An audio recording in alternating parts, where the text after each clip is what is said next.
हाम्रो जीवनमा आएको परीक्षामा हामी एभ्री टाइम विजयी कसरी हुन सक्छौँ? बाइबलबाट पाएको हामी सिम्पल योसेफको जीवनबाट हामी हेर्छौँ भने उसले सिम्पल कुरा गरेको छ। परीक्षालाई उसले अँगालेको छैन, तर परीक्षादेखि ऊ भागेको छ।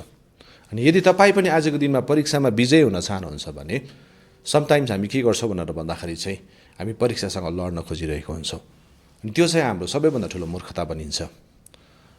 एउटा मानिलिनुहोस्, एउटा मद पिउने व्यक्ति चाहिँ एभ्री टाइम ऊ बारमा जान्छ र भन्छ म आजको दिनमा मद पिउँदिनँ, अनि भोलि पनि जान्छ म मद पिउँदिनँ, पर्सि पनि जान्छ मद पिउँदिनँ, एन्ड एभ्री डे उसले त्यो कुरा गर्छ भने चाहिँ एक दिन यस्तो समय आउँछ जब ऊ त्यो परीक्षामा फेरि पर्छ।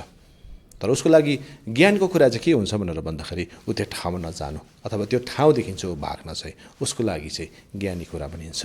अनि त्यसले गर्दाखेरि आज जुनै पनि टेम्पटेसन तपाईँको जीवनमा आउँछ भने त्योसँग लड्ने होइन, तर त्योदेखि चाहिँ भाग्ने तपाईँ अनि म बनिनुपर्छ।